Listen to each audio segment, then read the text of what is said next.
Y'all, we have been wanting to find the history of this home for some time. My parents have owned the home for 50 years, and we had purchased the home a year or so ago. So I really want to dig in and find who were the owners, because when we did work on the home, we found many different things that had names on it. So we checked out the Oakland History Center. They were very helpful. Check it out. And R.J. Holmes all lived at that address at that time. So we bought the her dad bought the house in 1977. We bought it from him last year, and so we were just right here. he bought it from what he says, he thinks he bought it from the family. First, let's see here. I love the way the books look. And like take notes and make diagrams of all the blocks, like what the buildings were made out of and what the fire hazards were, and stuff like that. Allendale, we used to live on Allendale. So this one was printed in 25, so a little bit after what you're looking for. We would be in the yellow area because we butt right up. Actually, this would be our. This would be our.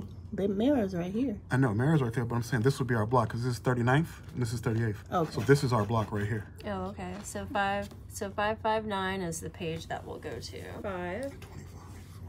And then a lot of these have like corrections pasted over when there was a change made, and so the corrections go up to 1950 in this book. At this time, y'all, we are excited and just thrilled by all the information. On pieces of Oh, paper. so there was some corrections there. So there were houses. Yeah. Oh, it looks like. So look at here. These are houses. All here though. This is empty, but look. That's not the next page. These are houses in 1925. This is the schoolyard, and those are houses. And then they made some corrections once they put the school there. Oh yeah. Oh yeah. So I don't know if that's on the other side or. I see something right there. Yeah, right there. Can you tell? Right. Oh, okay. So it looks like under 2F it used to say D, which is just dwelling. Oh, okay. So maybe it got turned into a 2-flat, or do you think it's more like it's always been a 2? It's still there. And then you see this back part right here, Rosanna? That's the back porch and all that. Yeah. Right there. So it may have been the garage. Oh, there was a garage closer to the street. Shout out to the Oakland Public Library for helping us. You guys, we have a lot of free information we can get. What you do is go to your public library, and usually they'll have a history center where you can schedule a one-on-one appointment with them. So go check it out. Like at least for that period, what the homeowner's name was. So here's another key map to figure out what page to go to. So here's Maxwell. Okay. Monticello. If you can find 35th. Virginia Ave. We got to come over here this way. Eastman, Mina. Okay, so we got more. Oh, no, cause this is 35th, right? So we got to find 38th. Where you say 35th? This is 35th. This is High Street. Yeah, that's High Street. Hill. This is 38th. There we go, right there. 38. 6. Right there. Number 6. Okay. Number 6? Yes. Let's see here. Wait, I'm sorry. What color did you say it The was? yellow, is that yellow? Yellow. Oh, gotcha. Okay. So it's actually the 900, 903. Okay. Okay. Oh, okay, I see. Oh, there's too many numbers on there. So there's Mara right there. And so this would be the front side of it. These are the names? And these are the names. So this is 38th, and this is Mara. Is this the right side of the It looks like it, the yeah. correct side of the Yep, street? it looks like it. Because that's 40th. At the Oh, end. and that street was called Alma Ave. Wow. And so That's crazy. we would be from the corner. I wonder why they 1, 40th 2, Alma Ave. 3. I think they went around and changed them all the numbers at some point. Oh. Can I turn it this way? Yeah. Wow. So we would be, so if this is 40th, right? On the corner. Oh, what? Right here. There, Justine Right here. Alma. Right here. Yeah. This is us.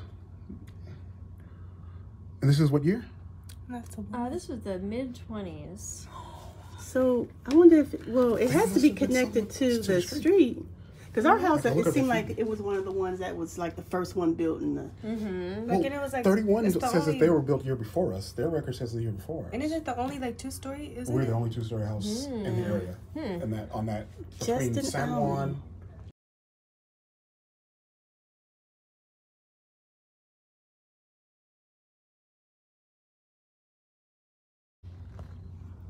And this is 39th coming down that way, but it says... Make sure I have the name. And maybe doesn't the thing does. I think it says. So it could be that a real estate company owned that model. The house might not have been built yet at this time. So we could check the next year. Okay. See if the So name it's 7. changed. This one.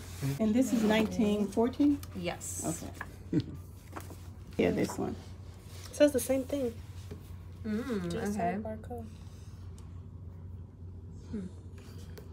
So this one, G Cyber Company, 1914. I love the fact that Sydney is all intrigued in this as well. 1915 owners. This is 1925. 1921, Justine Almy. So we and it says some other name here. When we go back and look at the census records and see who else, because does that only list the Carolyn? or is this just I the owner, rather the owners? It has 1925. 1925. Justine Almy lived there. Bought that. And it was still the same price. Owners. 1925. 1977. But it'll be roughly Isn't the same. that cool? Back in 1868. Thank you. So say it again, please. This is a 1918 book. This is the first year that Carrie S. Jones owned the house. In 1921, from 1921 forward, we see that the Almy family owned the house from 1921. No, there's a few missing, right? We don't have we didn't look at 1919. Because we don't have it. They don't have it available. They don't have 1920. Okay, so we're gonna keep looking, guys. So basically we found. So basically we found Justine Almy, and then we found out that the street was actually Alma Street. We found Carrie Jones. What's the other name we found? Justine Almy. No, the other name. The first. Oh, the other. Seaberg or something. Seaberg Company. The Seaberg. So it was a company that owned the home. They probably were the builders. Owned the properties. Owned the lot. Yeah, they owned it for a while. So we're finding all kinds of good stuff.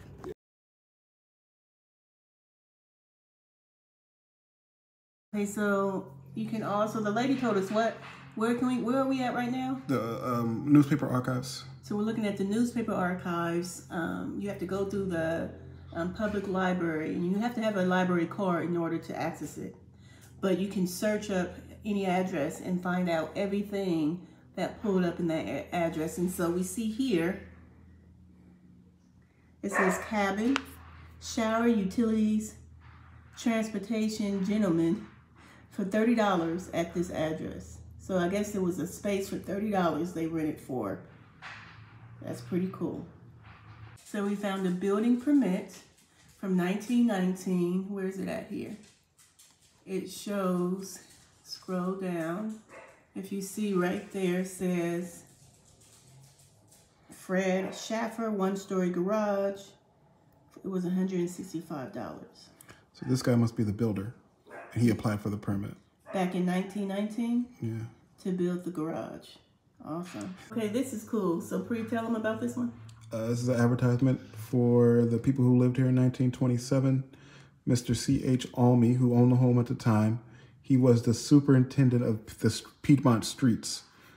So it looks like he adopted a deer, and this deer appears to have been his pet and follows him around everywhere. What does that say? The fawn is quite tame, and it is said that everywhere that Almy goes, the deer is sure to go. It follows him, even making itself at home in his car. So you know what that tells me is that 1927, to have a car, you had a lot of money. Yeah, and he had a deer, guys, and it was in the newspaper. It has the freedom of the Almy home at 3825 Merrill Street. That is amazing because... in East Oakland. As you guys know, we have Just on plenty of 5 meals a animals, day. and we had a pig.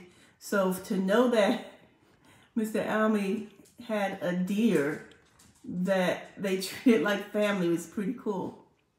Here's a post from that. When was this? 1921.